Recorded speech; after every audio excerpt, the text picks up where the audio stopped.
Queria que você abrisse a sua Bíblia no livro de Gênesis, capítulo 43, versos 29 até 34. Levantando José os olhos, viu a Benjamim, seu irmão, filho de sua mãe, e disse: Este é o vosso irmão mais novo, de quem me falastes? E acrescentou: Deus te conceda graça, meu filho. José se apressou e procurou onde chorar, porque se movera no seu íntimo para com seu irmão. Entrou na câmara e chorou ali. Depois lavou o rosto e saiu. Conteve-se e disse: Servi a refeição. Serviram-lhe ele à parte, e a eles também à parte aos egípcios que comiam com ele. Porque aos egípcios não lhes era lícito comer pão com os hebreus, porquanto isso é abominação para os egípcios. E assentaram-se diante dele o primogênito, segundo a sua primogenitura, e o mais novo, segundo a sua menoridade. Disto os homens se maravilharam entre si. Então lhes apresentou as porções que estavam diante dele, e a porção de Benjamim era 5 vezes maior do que a de qualquer deles. E eles beberam e se regalaram com ele. Queridos, o Velho Testamento todinho aponta para Jesus. No Velho Testamento você tem muitas histórias de personagens reais que viveram a sua vida, mas que Deus permitiu que a sua história apontasse para Jesus. Eles são chamados de tipos. São pessoas que viveram uma vida semelhante àquilo que Jesus passaria no futuro. Amém? Tem muitas histórias assim. Já contei para vocês sobre Boaz e Ruth. Hoje eu vou contar para vocês sobre a história de José.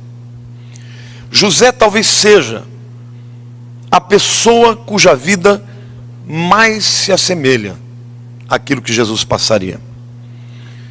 Portanto, Deus, ao contar a história de José, Ele está revelando verdades muito preciosas sobre a pessoa de Jesus, que diz respeito à nossa vida também. Amém? De uma forma bem reduzida e abreviada, José era o penúltimo filho de Jacó. Jacó teve 12 filhos, com mulheres diferentes. Primeiro com Lia, sua esposa, depois com algumas das suas concubinas, e por fim ele teve com Raquel, a sua última esposa. José era filho de Jacó com Raquel, o penúltimo filho. E a Bíblia diz que ele era o filho amado de Jacó, o mais amado. Certa vez, Jacó, os seus 10 filhos estão no campo, e ele manda José para ver os seus filhos, para ver como eles estavam. E quando ele chega lá no campo, ao invés de ele ser recebido pelos seus irmãos com alegria, afinal de contas, ele foi lá para ver o bem-estar deles. Eles estão com o coração cheio de raiva, de inveja, de ira. E eles resolvem que eles vão matar José. Depois acabam não matando, mas vendem José, e José vai para o Egito. Traíram o seu irmão. Coitado do Jacó, o pai fica dilacerado quando recebe a notícia de que o seu filho amado havia morrido. Mas Deus era com José. E no Egito, a despeito de todas as lutas que ele enfrentou, calúnias, mentiras, Deus era com José. E para encurtar a história, depois de alguns anos, José já é um homem feito. Ele é levantado por Deus como primeiro-ministro do Egito. E não se esqueçam que o Egito naquela época era a maior potência do mundo, como se fossem os americanos hoje. E ele se torna o primeiro-ministro do Egito. Muitos anos passaram e há uma grande fome em Israel. Jacó, portanto, não tinha mais comida, nem para sua família, nem para os animais. Ele manda os seus 10 filhos até José. Não sabia que era o José, mas até o Egito para comprar mantimento. Eu disse 10, porque o mais novo deles, Benjamim, ele deixou com ele. Falou: já perdi José, não vou perder Benjamim, o meu caçulinha. E aí então, eles vão até o Egito. E quando eles chegam no Egito, Quem que está cuidando de todo o celeiro e de toda a comida? José. José agora era um homem feito. Eles não o reconheceram, mas José os reconheceu. Ele já se vestia como um egípcio. Os hebreus, que são barbudos, eram diferentes. Os egípcios se barbeavam. E aí então José reconhece e ele começa a trocar uma ideia com eles e pergunta: escuta, como é que é a família de vocês? Está tudo bem lá? Tá tudo bem. Nós éramos 12 irmãos, um morreu e o mais novo ficou com meu pai. E aí José, sem que os irmãos deles entendam, diz assim: bom, é o seguinte, vocês vieram aqui para comprar comida? Eu só vou vender comida para vocês se vocês me trouxerem o irmão mais novo.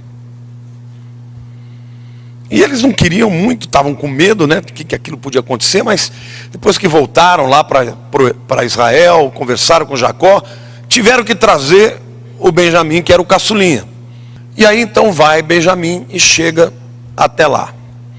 O ápice da história, o momento mais importante da história, mais para frente eu vou contar para vocês, é quando José está diante dos seus irmãos e ele se revela a eles: eu sou José, o seu irmão. E aí uma grande comoção, uma choradeira, porque os irmãos mais velhos reconhecem o que fizeram com ele.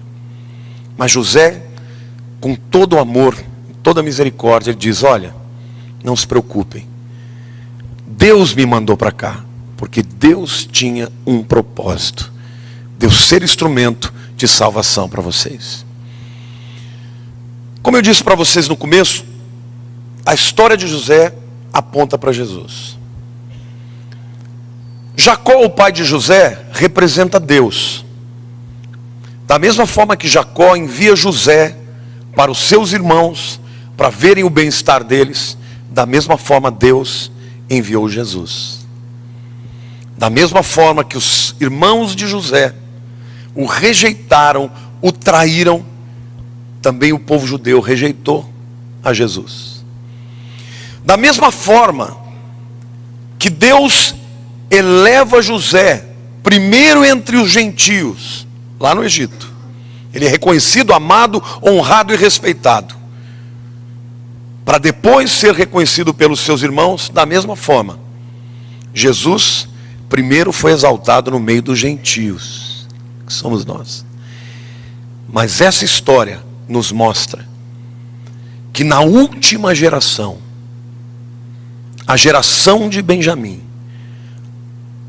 Jesus vai se revelar para o povo judeu e vai ser instrumento de salvação. Amém? Deus vai falar com você hoje. Amém, querido? Você pode ouvir essa palavra de duas maneiras: ou como uma história qualquer, ou pode tomar posse de tudo aquilo que Deus tem para você. E eu, assim, para tornar mais fácil o nosso entendimento, eu quero fazer algumas perguntas para vocês. A primeira pergunta é: como Jesus vê essa última geração? A segunda pergunta: o que Jesus fala para essa última geração? A terceira pergunta é: qual o tratamento que Jesus tem para a última geração? Essas são as perguntas que eu quero trazer para vocês.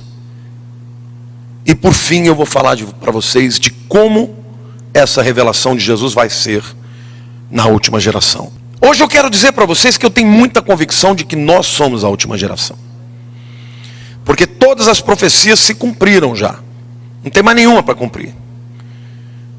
O povo de Israel já voltou para a sua terra.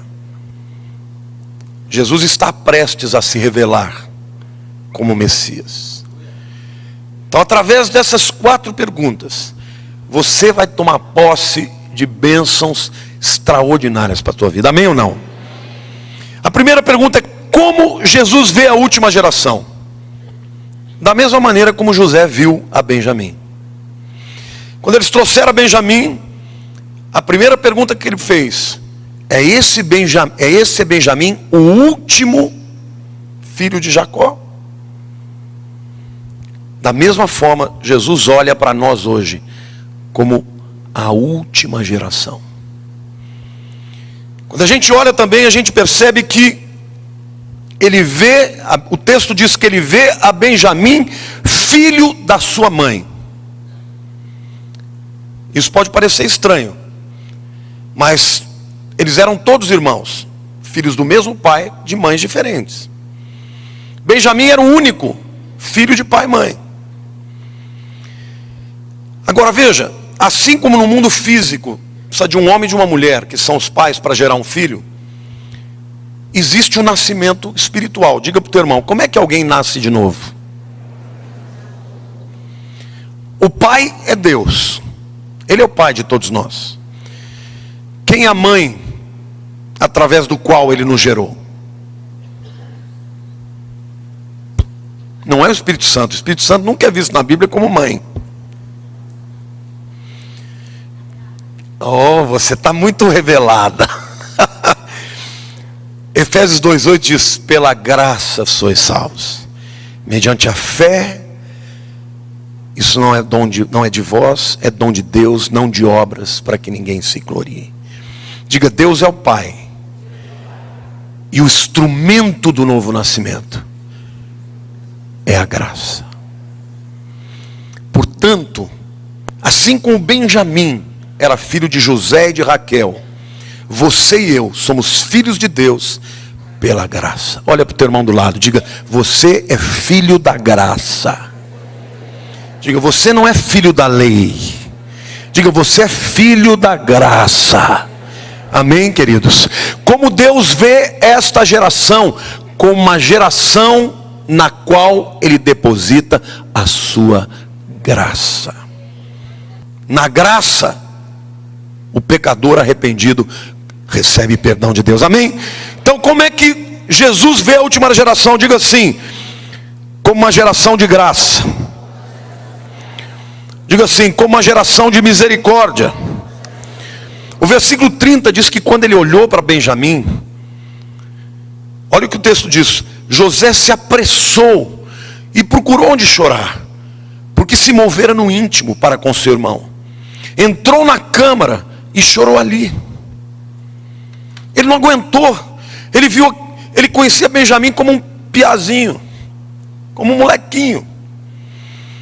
Ele foi embora, e quando ele vê de novo Benjamim está já um moção, talvez um jovem de 18 a 20 anos, e ele foi chorar. Mas a Bíblia diz que o seu coração foi mexido. Quando Jesus olha para você nesta geração, Ele não olha com indignação, Ele olha com misericórdia. Deus se comove, Jesus se comove quando olha para o povo dessa geração. Diga para a pessoa do teu lado, você move o coração de Deus. Diga, Deus tem misericórdia pela tua vida. Amém ou não? Isso é lindo, irmãos. Isso é tão sério. É tão claro isso na Bíblia.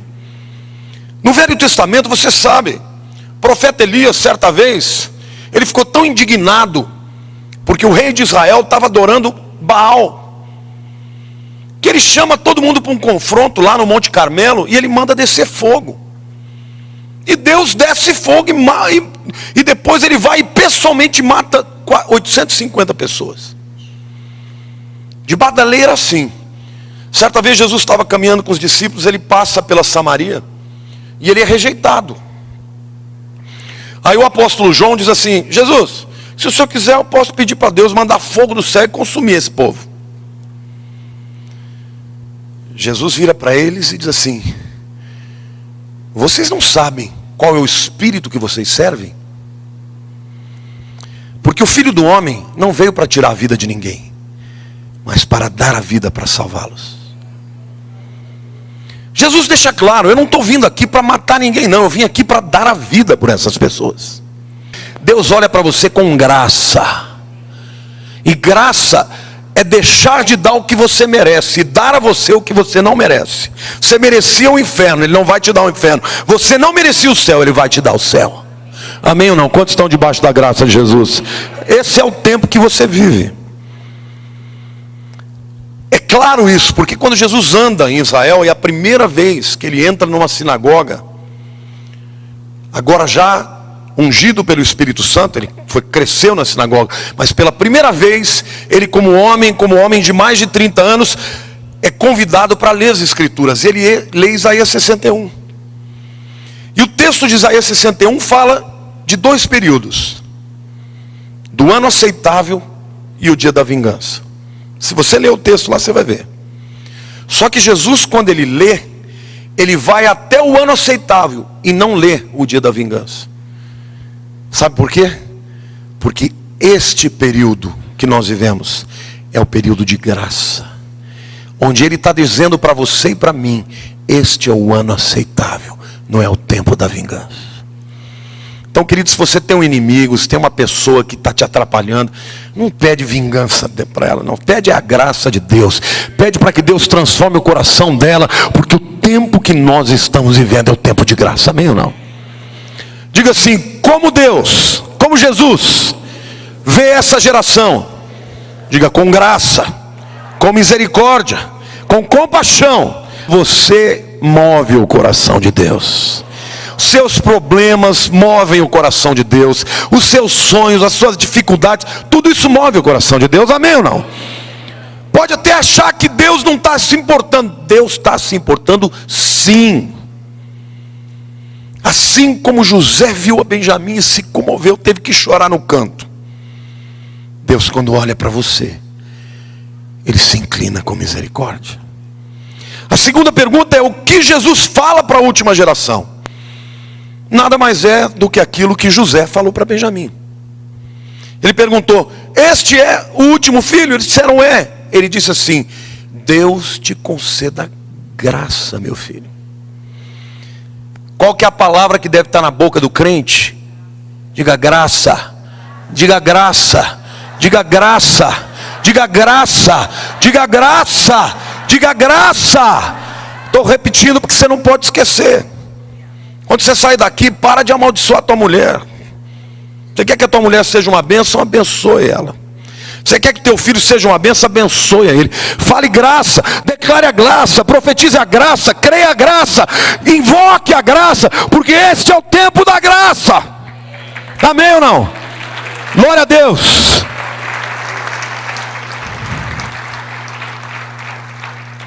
A terceira pergunta que eu quero fazer aqui: qual é o tratamento que Jesus tem para com a última geração? Aqui acontece uma coisa interessante.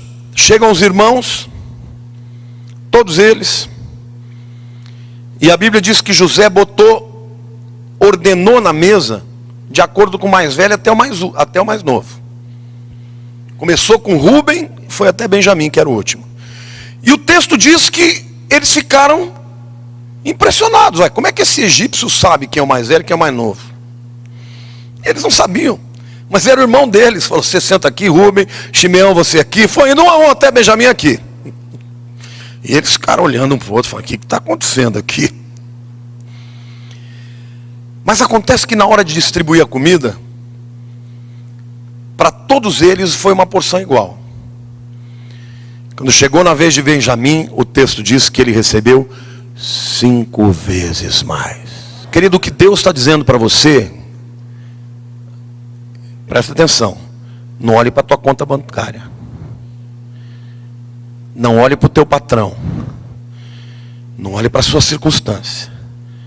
O que Deus está dizendo para você, que nesta geração Ele vai derramar 5 vezes mais da provisão. Amém? Você pode crer? Você recebe em nome de Jesus.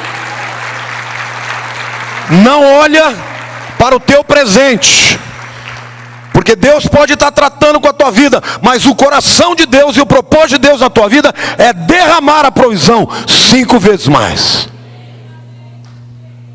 O texto diz também, lá em Gênesis, isso está nos 32 a 34, né? Mas no versículo 22, ele diz que José não deu só 5 vezes mais comida.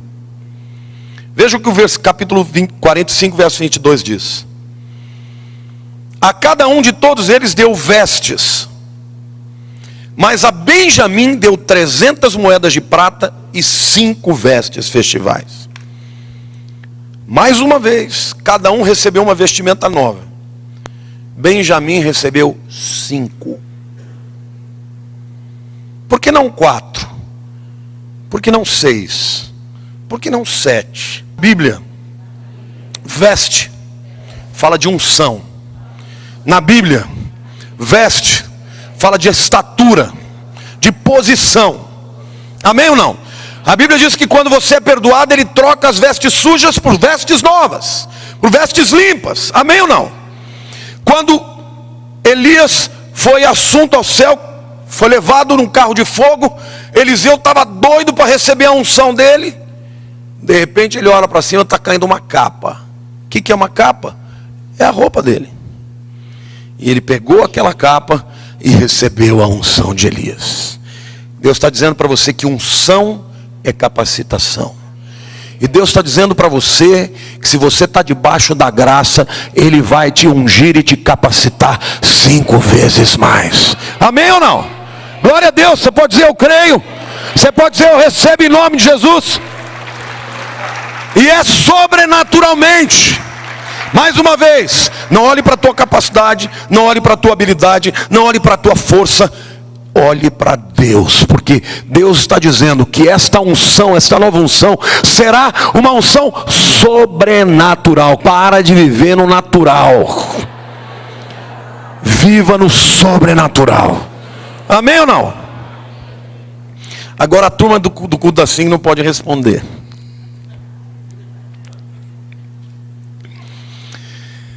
Por que 5? Por que 5? Você sabia que o número 5 é o número da graça?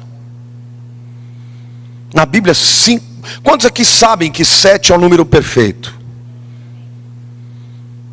Número 1 fala de Deus, que é único. Número 2 fala de união. Quando 2 concordam na terra, será ligado no céu. Amém ou não? Número 3 fala da trindade. Número 4 é o número da terra, dos 4 pontos cardeais, as 4 estações. Número 5 é o número da graça. Pastor, você está inventando? Não, não estou inventando, querido. Eu vou te dar algumas provas bíblicas sobre isso. Efésios capítulo 4, quando o apóstolo Paulo está falando dos dons, verso 7 ele diz assim: e a graça, diga graça, foi concedida a cada um de nós segundo a proporção do dom de Cristo. Na sequência do texto, ele vai falar dos 5 ministérios. Os 5 ministérios que ele está citando nesse capítulo foram recebidos pela graça. E esses 5 ministérios nada mais são do que uma unção 5 vezes maior. Apóstolo, diga apóstolo. Profeta, diga profeta. Evangelista, diga evangelista. Pastores, diga pastores e mestres. Vamos lá. Apóstolos, profetas, evangelistas, pastores e mestres. Apóstolos, profetas, evangelistas, pastores e mestres. Apóstolos, profetas, evangelistas, pastores e mestres. 5 é o número da graça. Querem mais prova disso aqui? Quantos aqui já ouviram falar de Noé? Vocês sabiam que o nome Noé significa descanso? Noah, no hebraico, é descansar. A 5ª vez que o nome Noé aparece na Bíblia, no capítulo 6 de Gênesis, versículo 8, diz assim: porém Noé achou graça diante do Senhor. Deus está dizendo que ele olha para a terra e não vê ninguém que preste, mas para Noé ele achou graça. O segundo tipo de Cristo que eu quero falar aqui também é o relacionamento de Boaz com Ruth. Vocês se lembram quando eu preguei aqui sobre Boaz e Ruth? Lembra que eu falei que Boaz representava Jesus e Ruth a igreja? Lembra ou não? A 5ª vez, diga 5ª vez, que o nome Ruth aparece na Bíblia. Olha o que diz o texto. Ruth capítulo 2, verso 2. Ruth, a moabita, disse a Noemi: deixa-me ir ao campo apanhar espigas atrás daquele a cujos olhos eu achar graça. O nome Boaz, vocês se lembram que eu disse que representava Jesus. O nome Boaz significa nele a força. Bo é nele, as é força. Daí vem a palavra Uzi, a metralhadora, potente, israelense, né, lógico, usou o hebraico. Diga: Boaz. É Jesus. A quinta vez ele está tendo uma conversa com Ruth. Veja que o texto diz, capítulo 2, verso 8. Então disse Boaz a Ruth: escuta, minha filha, não vás colher em outro campo, nem tampouco passes daqui, mas ajunta-te às minhas moças. Ruth sai e vai no campo para ver se pega um pouco do que sobrou. E lá ela está, entre aspas, ao Deus dará. Só que lá Boaz encontra Ruth, olha para ela, se engraça com ela e diz: não vai procurar em outro campo não, pode ficar aqui que eu vou comer, eu vou cuidar de você, você vai comer e beber de tudo que você precisar. Amém? Como Jesus vê a última geração, vê como a geração que ele vai derramar 5 vezes mais graça, unção. Querido, você pode estar vivendo um momento muito difícil na tua vida, mas saiba de uma coisa: a graça de Deus vai te alcançar. Não importa qual a sua situação. Você pode estar vivendo um momento financeiro difícil, um momento familiar difícil, um momento pessoal difícil, mas ainda assim você está debaixo da graça, porque os irmãos de José estavam vivendo na fome, na escassez, e no meio da escassez o Senhor derrama sobre a vida deles 5 vezes mais, especialmente na vida de Benjamim, que representa essa última geração. Amém ou não? Querem mais? Quantos aqui gostam de Davi? Quantos aqui creem que Davi foi um homem tremendo na presença de Deus? A quinta vez que o nome Davi aparece na Bíblia é quando o rei Saul chama o seu pai Jessé e diz o seguinte para ele. 1 Samuel 16, 22. Então Saul manda-o dizer a Jessé: deixa ficar Davi ao meu serviço, pois achou graça aos meus olhos. Em outras palavras, quando José derrama sobre Benjamim 5 vezes mais alimento, 5 vestes diferentes, ele está dizendo para Benjamim: Benjamim, eu amo todos eles, mas você vai viver na abundância da minha graça. Amém? Quantos querem viver debaixo da graça? Querido, o diabo quer que você vive debaixo de pessimismo. O diabo quer que você olhe para as dificuldades, que você reclame, que você murmure. Mas Deus está dizendo hoje para você: eu os vejo com graça, com misericórdia, com compaixão, e eu vou derramar sobre a tua vida a minha graça. Amém ou não? Sabe, queridos, o tabernáculo de Moisés, que é literalmente a presença de Deus no meio do arraial, todos os números são múltiplos de 5. Porque a graça de Deus estava no meio do povo. Diga: 5 vezes graça. Mas Deus nos mostra ainda mais. José não dá só 5 vestes para Benjamim, ele dá 300 moedas de prata. Diga: 300 é número de quê? Diga: 300 é o número da vitória sobrenatural de Deus. 300 é o número da vitória sobrenatural. Você quer ver uma coisa? Quando Gideão é chamado por Deus para enfrentar os midianitas, ele tinha milhares de soldados, e Deus falou: não, eu não quero milhares. Se você lutar com milhares, eles vão dizer que você venceu por causa do número de soldados. E Deus foi diminuindo, chegou em quanto? 300. E com 300 judeus, Deus botou para correr milhares de midianitas. Amém? Não, diga: 300 é o número da vitória. E o Espírito Santo está dizendo para você: pode estar passando por luta, mas a vitória virá sobre a tua casa, sobre a tua vida, porque o Senhor nesta geração tem vitória.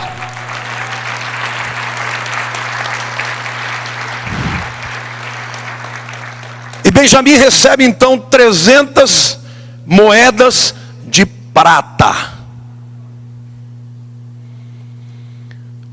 Eu já falei isso aqui, mas volto a repetir. Ouro fala de realeza e de divindade. No tabernáculo, tudo que era de ouro dizia respeito à divindade de Deus. Mas prata toda a Escritura está ligado à redenção.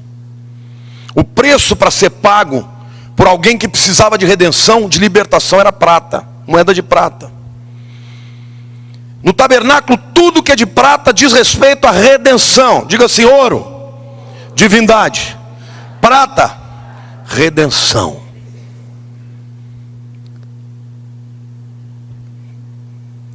Para que vocês entendam melhor, a Bíblia diz que Enoque viveu 65 anos e gerou Matusalém. Aí depois de gerar Matusalém, começou a andar com Deus e andou 300 anos e foi arrebatado. Não viu a morte. Diga: 300 é o número da vitória sobrenatural. Amém ou não? O vaso de alabastro que foi quebrado por aquela mulher que adorou a Jesus e derramou sobre ele antes da sua morte, os discípulos disseram que seria vendido por 300 denários. O que Deus está te dizendo hoje, querido, é que para a geração de Benjamim, para a última geração, que está aqui para ser o instrumento da revelação do Messias, ele tem 5 vezes mais de provisão, ele tem 5 vezes mais de capacitação, unção, ele tem o 300 que é o número da vitória, e a prata é o número da redenção. Diga: a tua vitória não está na tua força, nem no teu talento, mas está na redenção do Senhor Jesus na tua vida. Amém? Redimir é libertar, é libertar.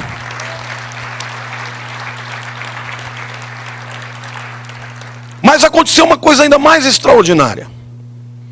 Depois daquele banquete maravilhoso que eles estão ali, José despede os irmãos. Só que ele manda um dos seus servos dizer o seguinte: olha, você vai, pega o cálice de prata e ponha no saco de mantimento de Benjamim. E despede os irmãos. Os irmãos estão indo em direção a Israel. Daqui a pouco, os soldados de José chegam. E eles não entendem nada e são levados à força à presença de José. E aí eles disseram assim: como vocês foram tão bem tratados, vocês furtam daquele que os abençoou. E eles então, naquele momento, eles ficam tão quebrantados que eles começam a pedir perdão até das coisas do passado. Eles acabam confessando que eles foram culpados mesmo, e Deus está punindo a gente, porque afinal de contas a gente matou o nosso, vendeu o nosso irmão, mentiu para o nosso pai, e começaram a confessar tudo. Naquele momento que eles estão achando que vai acabar a vida deles, José fala assim: acalmem-se. Tudo isso aqui está acontecendo porque eu quero dizer para vocês quem eu sou. Eu sou José, o seu irmão. E naquela hora há uma choradeira, um quebrantamento, um pedindo perdão para o outro. E José fala assim: não se preocupem, eu não estou aqui porque vocês me venderam. Eu estou aqui porque Deus me mandou para que eu pudesse ser instrumento de salvação na vida de vocês. Mas eu quero perguntar para vocês: por que esse cálice de prata foi colocado no saco do mantimento de Benjamim? Vocês se lembram na Bíblia de alguém que tinha um cálice? José tinha um cálice. Quem mais tinha um cálice? Quem que falou para Deus assim: Pai, afasta de mim esse cálice, afasta de mim esse cálice, afasta de mim esse cálice de vinho tinto de sangue. Que cálice é esse? Esse cálice, querido, é o cálice da sua maldição e da minha maldição. O cálice que estava na boca do saco de Benjamim, no saco de mantimentos, estava vazio. Sabe por quê? Porque um dia Jesus iria ter que beber toda condenação, toda maldição. Se possível, afasta de mim esse cálice. Contudo, não seja feita a minha vontade, mas a tua. Então naquele momento, literalmente a gente vê Deus apontando para a redenção. O cálice fala do receptáculo de toda a maldição que era minha e sua. E ele era de prata, porque a prata é o símbolo da redenção. E ele estava vazio, porque Jesus bebeu o cálice que era seu e que era meu. Amém ou não? E é por isso que um dia Deus vai ser numa grande batalha chamada de Armagedon. Todas as nações vão estar reunidas para destruir Israel. Israel vai estar completamente impotente. Mas a Bíblia diz que aparecerá um sinal dos céus, e o Filho do Homem virá. E a Bíblia diz que todos os inimigos serão fulminados, e que todo Israel será salvo. Como é que eles vão reconhecer que era Jesus e não o Messias deles? Eles verão o sinal dos cravos na mão de Jesus. E do mesmo jeito que os irmãos de José urravam e choravam e confessavam os seus pecados, o povo judeu vai confessar: nós pecamos contra o Messias. Yoshua HaMashiach, Jesus é o Messias. Amém, queridos? Agora não se esqueça, pode aplaudir. Se você quer liberar, várias pessoas querem liberar, aplauda. Agora não se esqueçam, esta revelação não poderia acontecer se Benjamim não estivesse lá. Isto significa que Jesus só se revelará na presença da geração de Benjamim. Tudo já se cumpriu. O pano de fundo geopolítico já está pronto. As nações que vão se levantar contra Israel já estão falando sobre isso. Então, meu querido, é hora de você dar uma ribada no teu corpo. É hora de você largar de lado as tuas miquinhas, as suas amarras, e você começar a viver para o propósito que Deus tem para a tua vida. E o propósito de Deus na tua vida é 5 vezes mais. 5 é o número da graça. Para de reclamar e começa a clamar o poder da graça e a unção da graça de Deus na tua vida, porque você é a geração que está preparando o caminho do Messias. Sem esta geração, aplauda, receba em nome de Jesus. Sem a presença de Benjamim, José não se revelou. Sem a presença da última geração, Jesus não se revelou, não se revelará. Deus já está mexendo, já está movendo. Há um rabino chamado Yitzhak Kaduri. Entra na internet depois para ver. Este homem era o rabino mais respeitado de Israel. Ele viveu até 108 anos, morreu no ano 2006. Mas no ano 2003 ele começou a ter sonhos. E ele começou a dizer: o Messias me visita em sonhos. E ele me revelou quem ele é. Todo mundo ficou querendo saber quem era o Messias. E ele falou assim: na hora oportuna vocês vão saber. Quando ele já estava quase à beira da morte, ele escreveu uma carta com algumas frases em acróstico dizendo o nome do Messias. Ele disse: 1 ano depois vocês abram a carta. 1 ano depois da sua morte. Ele morreu em 2006. 200 mil pessoas foram visitá-lo no dia do enterro. 1 ano depois, em 2007, abriram a carta e o nome que estava escrito em acróstico era Yoshua, o nome de Jesus. Isso causou uma revolução em Israel. Se você entrar no YouTube, você vai ver vários vídeos sobre isso.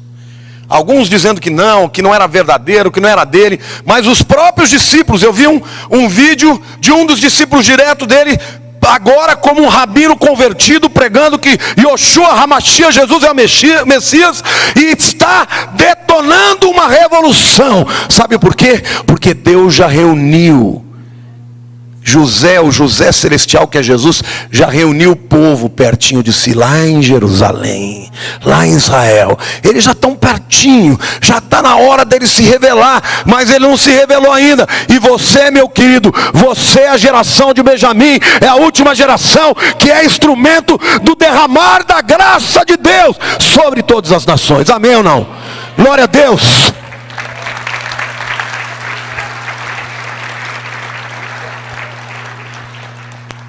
Quando Jesus vier,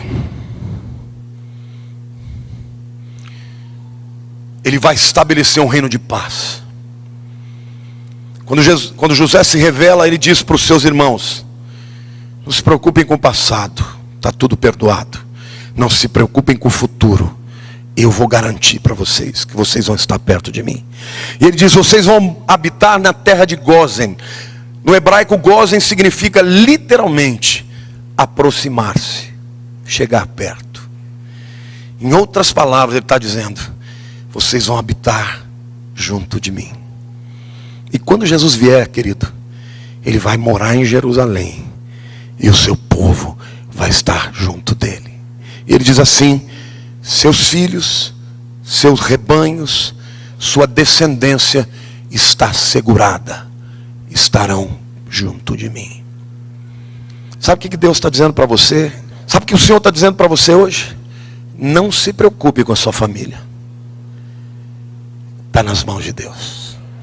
Ele cuida. Quem pode contra o Senhor, meu querido? Ninguém pode. O diabo quer que você acredite que ele tem poder. O diabo quer que você fique: mas Satanás está cirandando, pastor. Tem gente que fica falando do diabo. Fale de Jesus, fale do poder da cruz, fale da redenção, fale da cruz, fale do sangue, fale da aliança, fale que ele vai voltar, porque ele vai voltar. Mas antes que ele volte, para se revelar, ele promete que para a geração do fim, ele terá abundância de graça. Diga 5, o número da graça. E eu quero terminar essa palavra dizendo que no hebraico não existe o número arábico. Você não escreve 1, 2, 3. No hebraico, o número 1 é a letra Aleph. Número 2 é Bet. Número 3 é Gimel. Número 4 é Dalet. Número 5 é Re. Os rabinos dizem que a letra Re é a letra do nome de Yahweh. E eles entendem que existe uma unção diferente nesta letra. Vocês se lembram da história de Abraão e Sarai, né? Abrão e Sarai. 2 homem e mulher já em idade avançada. Ele chamava Abrão e não tinha filhos. Abrão é pai exaltado. Imagine: oi, pai exaltado, tudo bem? E ele devia: que nome horroroso. Como é que eu sou pai exaltado se eu não tenho filho? Sarai significava meu Senhor. Querido, naquele tempo mulher não era nada a não ser de um ser procriador e reprodutor. Nada. O nome de Sara já foi dado para ela chamar o marido dela de meu Senhor, não importava quem era. Por isso que Paulo diz que Sara chamava Abraão de meu Senhor. Aí Deus um dia reúne os dois, chama os dois e tem uma conversa particular. Eu vou mudar o nome de vocês. É mesmo, Senhor? Por quê? Vou mudar. Eu vou botar uma letra do meu nome. Diga Re. É a letra da vida. E ele botou essa letra no nome de Abrão e virou Abraham, por causa dessa letra Re. Abraham significa pai de muitos povos. Antes ele era um pai exaltado que não tinha filho nenhum. E aí Deus fala: você vai ser pai de muitos povos, não é de um só não. Para Sarai, que significava meu Senhor, ele tira o Yud, que dá o som desse I, Sarai, e bota o mesmo Re. E ela vira Sarah. Diga Sarar. Sarar é princesa. Então lá naquele tempo a mulher era, meu Senhor. Hoje as mulheres são princesas. Se você é marido e não tratar a tua mulher como princesa, você vai dar conta para o Rei dos Reis.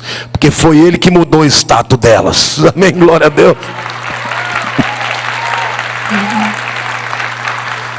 Poxa, que bonito, pastor. De que adiantou ele mudar o nome de Abrão e de Sara? Que adiantou, meu querido? Que 9 meses depois ela concebeu Isaac. Você está entendendo? Na força pessoal deles, eles nunca podiam procriar. Já eram velhos.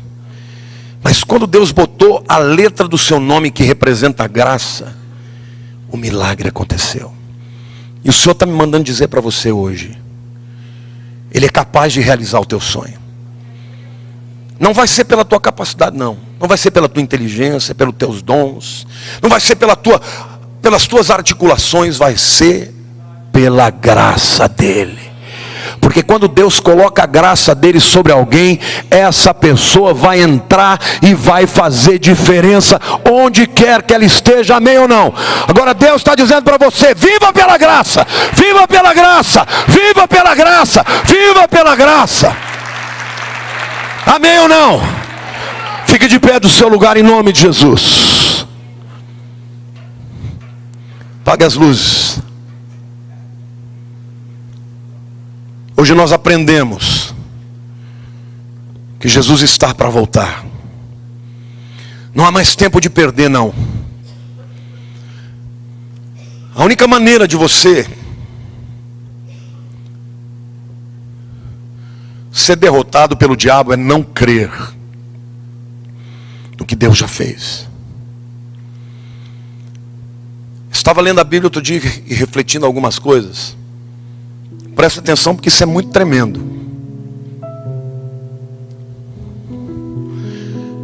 Ninguém, diga ninguém, nunca morreu na presença de Jesus.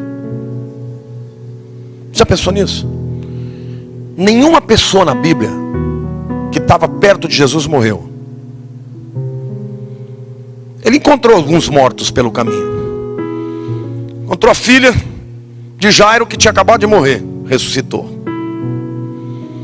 Encontrou a filha, o filho da viúva de Naim que tinha morrido no dia anterior, ressuscitou. E aí o enterro virou celebração. Encontrou Lázaro, 4 dias morto. E nem com a pedra no meio ele deixou de viver. Só que tem uma coisa, Jesus está aqui, a pedra está aqui, Lázaro está lá dentro, fedendo há 4 dias. E quando Jesus diz, Lázaro vem para fora, as pessoas tiveram que tirar a pedra. Se você aceitou Jesus como Senhor e Salvador da tua vida, você já está vivo. A morte já não tem poder sobre você. Só que Deus está tirando. Enquanto você não tirar a pedra, você não vai sair do túmulo. Tem muita gente aqui que já nasceu de novo, mas ainda está vivendo atrás da pedra. E sabe, meu querido, a pedra é lei, porque a lei foi escrita em pedra. A pedra gera morte, porque o pecado gera morte. Mas a graça de Jesus gera ressurreição. E hoje é dia de ressurreição neste lugar. E é dia de você arrancar a pedra. Para de olhar para os seus pecados. Olhe para a graça de Jesus. Eu não estou dizendo aqui para você pecar à vontade, não. Porque pecado escraviza. Eu estou dizendo aqui sim, que Deus tem provisão. Se você andou em pecado, se hoje você tomar a decisão de dizer, Deus, eu não quero mais andar em pecado, a graça de Jesus vai te libertar. E você vai viver a vida abundante que Jesus tem. Nunca ninguém na presença de Jesus morreu. Até os ladrões da cruz tiveram que esperar Jesus morrer. Porque enquanto o autor da vida estava presente, a morte não tinha poder. E eu declaro na tua vida, meu querido, que o autor da vida, ele te ama e morreu e tomou o seu cálice de condenação, para que você viva em abundância. O inimigo vem senão para roubar, matar e destruir. mas eu vim para que tenham vida em abundância. Feche seus olhos.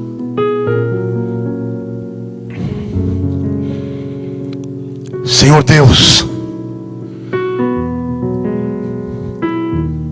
esta é a geração de Benjamim. Essa é a geração para que o Senhor está abrindo a revelação das Escrituras. Este é o povo, Senhor, que está enxergando todas as coisas acontecerem.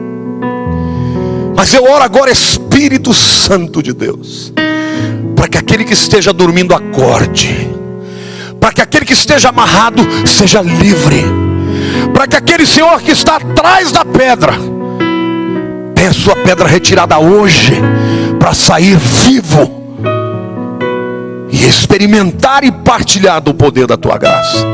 Põe a mão no teu coração, diga: Senhor Deus, eu te louvo, porque eu estou vivendo neste tempo de graça e de misericórdia, de vida e não de morte.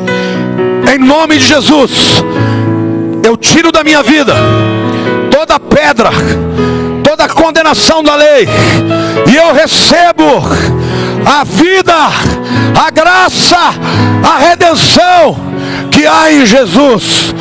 Eu estou livre, não vou viver mais amarrado pelo pecado, pelo medo, pela acusação, mas vou viver na abundância e na graça do meu Senhor e Salvador Jesus. Pai, acorda a minha vida, para que eu seja um arauto, um profeta, um farol, para mostrar ao mundo: Yoshua HaMashiach vai voltar na minha geração. Aleluia, aplauda o Senhor, diga eu creio, diga eu creio. Quero que você entenda o que é graça, tá? Quantos aqui são pecadores? Diga: eu sou pecador. Quando um pecador judeu ia até o sacerdote para fazer uma oferta, o sacerdote pegava o cordeiro que ele tinha trazido e fazia uma análise minuciosa no animal. Ele não podia ter um osso quebrado, ele não podia ter uma mancha. Ele gastava um tempo analisando o cordeiro inteiro. Ele não analisava o pecador. O que tinha que ser perfeito não era o pecador, mas era o cordeiro. Quando Jesus ressuscitou, Maria Madalena o viu e saltou sobre ele, ia tocá-lo, ia abraçar, beijar os seus pés. Ele disse: Maria, não me toques, porque eu ainda não compareci diante do Pai. Hoje, quando Deus olha para você, não é você que Ele analisa. Ele analisa o seu sacrifício. Se o seu sacrifício for perfeito, os seus pecados estão perdoados. Diga assim: Deus, eu sou imperfeito, mas o Cordeiro Santo, Jesus Cristo, é perfeito, e por isso os meus pecados são perdoados. Amém ou não? Mais uma coisa: quando o sumo sacerdote ia entrar no dia da expiação no Santos dos Santos, ele tinha uma corda amarrada no seu tornozelo. Ele tinha que fazer todos os rituais de limpeza. Ele não vestia outra cor senão o branco. Até a roupa de baixo dele tinha que ser branca, de linho puro, simbolizando a pureza. Quando ele entrava no Santos dos Santos, todo o povo, mais ou menos assim: vocês são povo e eu sou o sumo sacerdote. Eu estou aqui diante de Deus. Todo o povo está atrás, porque eu estou representando todos vocês. Se o sumo sacerdote fosse aceito naquele dia, e era simples saber se ele era aceito. Se ele não fosse aceito, ele morria. Porque ninguém pode entrar na presença de Deus se não tiver purificado.